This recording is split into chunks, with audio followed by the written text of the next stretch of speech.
Hello everyone, welcome back to our channel Login 8. In this video, I will guide you on how to join Solana RNG Discord server. So if you also want to join Solana RNG Discord server, this video is just for you. Follow the simple steps and you'll be able to do it. So first of all, what you have to do is launch open any browser of your choice, or you can also simply open Discord application. If you have opened the browser, what you have to do is click on the search bar and type in www.discord.com. Press enter. Now you can see over here you'll be led to the official website for Discord.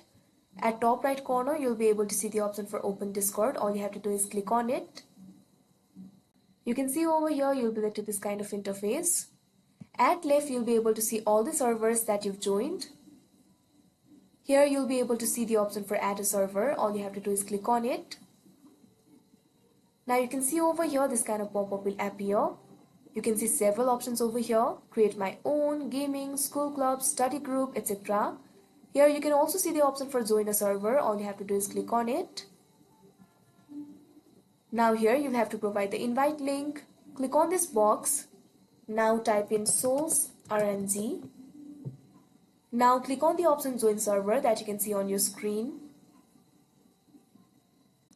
Now it might take a while. Now you can see over here you'll be led to this kind of interface. You can see the rules that you need. You can simply click on the role that you need. Now click on the next option. Now you can see all the rules over here. Read these rules very carefully. No harassment, witch hunting, sexism, racism or hate speech. You cannot share any age restricted content, or you can also not share any kind of disturbing content. Make sure to read these rules very carefully. Now click on the finish option that you can see right over here. Now you can see over here you just joined Solana RNG. So that is how you join Solana RNG Discord server. I hope you found this video helpful. Thank you for watching. Make sure to like, share and subscribe to our channel.